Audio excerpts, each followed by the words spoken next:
अच्छा, मैं उन कपल्स की बात करना चाहूँगी, मियाँ बीवी की बात करना चाहूँगी। आजकल में हम लोग आए रोज़ देखते हैं डोमेस्टिक वायलेंस के इश्यूज़ जो हैं वो भी इतने बढ़ चुके हैं। मर्द जो हैं वो बात बात पर हाथ उठा देना बीवी पर, और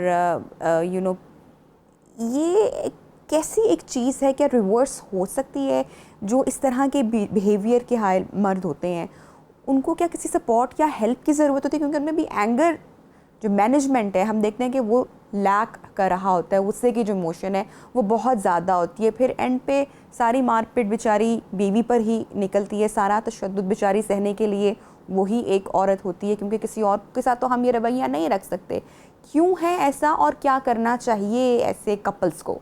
देखिए, मैंने 2000 से ज़्यादा मैरिटल काउंसलिंग्स की हैं। तो जो मुझे कहते हैं ना क्रस्ट होता है, वो मैंने देखा है कि मेंटल कंपेबिलिटी नहीं होती आपस में। तो उसका हल है, मिलता ही नहीं। करेंगे। देखें, पेरेंट्स देखते ही नहीं है। पेरेंट्स क्या देखते हैं? लड़का अच्छा कमाता है, हाँ, फैमिली कैसी है, बड़ा घर है, अच्छी सोसाइटी में है, सोसाइटी में इट्स फाइन, ठीक है, कर दें शादी।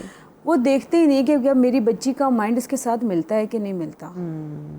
ठीक है, लड़की के बिल्कुल अलग ख्यालात होते हैं, मर्द के बिल्कुल अलग ख्यालात होते हैं कि पसंद नापसंद इज़ नॉट अ इशू कि आपको वो खाने में ये पसंद है, उसके खाने में।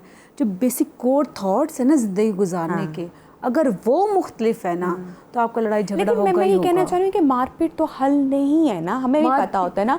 मैं हमेशा बात करती हूँ कि आपका जो आपके घर में जो आपकी हाउस हेल्प है वो भी अगर आपके अकॉर्डिंगली काम नहीं करी, जिस तरह हम आए रोज़ केसेस देखते हैं, मारा पीटा, जला दिया, बाल काट दिए, तशद्दुद किया, लेट देम गो। देखिए, ये जो लोग इस तरह के बिहेवियर्स करते हैं ना, उनको साइकोलॉजिकल इश्यूज होते हैं। अच्छा, ठीक है, वो खुद नफ्सियाती मरीज हैं।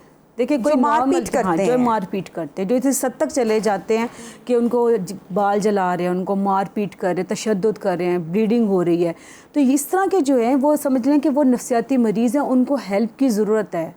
असल मसला क्या है कि जब जो मर्द हाथ उठाते हैं वो कभी एक्सेप्ट करने को तैयार नहीं होते कि उनको कोई साइकोलॉजिकल इशू है। ठीक है, साइकोलॉजी जो जितनी बुरी तरीके से ट्रीट करते हैं वाइफ को, वो डेफिनेटली नफ्सियाती मरीज़ हैं। इसमें तो कोई दो राय है ही नहीं। ठीक है, क्योंकि वो उनको पता ही नहीं है। एक तो वो वीक पर्सनैलिटी होते हैं। वीक पर्सनैलिटी ये होते हैं कि उनको जब ये लगता है कि उनकी वाइफ एक स्ट्रॉन्ग पर्सनैलिटी है तो वो उसको दबाने की कोशिश करते हैं मारपीट के ज़रिए। ठीक है, तो ये देखने की ज़रूरत है, सबसे पहले उनका इलाज करने की ज़रूरत है कि क्या वो इस हद तक हैं कि जी मार पीट इतने करें कि जी अक्सर ख़वातीन आती नाक की हड्डी टूट गई है, बाजू टूट गया है, तो इट मीन्स कि वो इतनी ज़्यादा नफ्सियाती मरीज़ है कि उनको अजियत देकर खुशी मिलती है।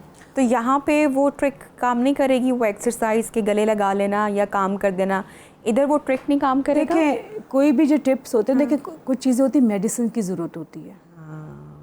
ठीक है, हम खाली ये जो ट्रिप्स हैं ये नॉर्मल लोगों को, आप ज़्यादा गुस्सा आ रहा है आपको मैनेज रूटीन में, जो लोग इस हद तक चले गए हैं कि मार जो डिसऑर्डर पे कन्वर्ट हो गया, उन दे नीड मेडिसिन्स। उनको पहले मेडिसिन दी जाती है कुछ अरसे तक के लिए, आहिस्ता सा ग्रेजुअली बढ़ाई जाती है, आहिस्ता सा ग्रेजुअली कम की जाती है, टेपर ऑफ की जाती है।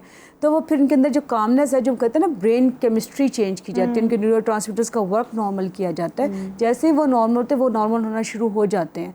लेकिन मसला वही है कि हमारे यहाँ मेल कभी एक्सेप्ट करने को तैयार नहीं होते कि उनको कोई नफ्सियाती मसला, उनको साइकाट्रिस्ट के पास जाना चाहिए। आपने अपने पूरे करियर में कोई ऐसी एग्जाम्पल देखी हो, कोई कहानी? आई एम श्योर बहुत सारे किस्से होंगे जो बाद में भी पछतावा हुआ हो, एहसास किया हो, रियलाइज़ किया हो, सब कुछ तबाह बर्बाद करने के बाद ऐसे पेशेंट्स आए आपके पास दोबारा जिनको रियलाइज़ हुआ हो, या ऐसे लोग सारी ज़िंदगी क्या डिनाइल में ही रहते हैं?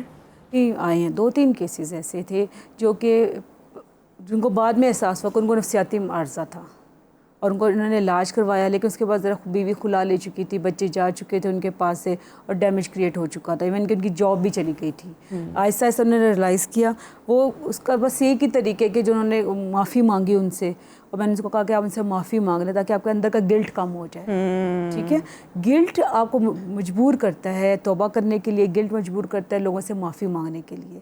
तो गिल्ट डेवलप अगर हो जाए आपके अंदर तो आप एक्सेप्ट कर लेंगे, ओके फ़ाइन, मैंने गलती की, मुझे माफ़ी मांग लेनी चाहिए।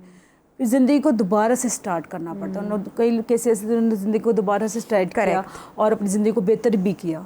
डिपेंड करता है कि आप कितना रियलाइज़ करते हैं कि आपकी ज़िंदगी में बड़ी आपने अच्छी बात की और मैं इसी के साथ ही सेगमेंट को वाइंड अप करना चाहूँगी। Thank you so much Sophia ji, आपने हमें ज्वाइन किया इन प्रोग्राम। कि हमें लगता है ना कि हम किसी से अगर माफ़ी मांग लेंगे अपनी गलती पर तो फिर हमें ही माफ़ी मांगना पड़ेगी, या हम अपनी गलती का इतराफ़ कर लेंगे तो मेरी जो अना है या जो वो मैं है वो कहाँ जाएगी। ट्रस्ट मी कि ये काम भी बड़े आला ज़र्फ़ लोग करते हैं, जिनका ज़र्फ़ बुलंद होता है, अपनी गलतियों का एहसास, रियलाइज़, उस पर शर्मिंदगी एक आला ज़र्फ़ इंसान ही कर सकता है। तो अगर आप भी अपनी ज़िंदगी में कभी कोई गलती करते हैं तो उस पर शर्मिंदगी महसूस करना कोई ऑड बात नहीं है। इससे रिश्तों में और ख़ूबसूरती पैदा होती है, ना कि वो बिगड़ते हैं।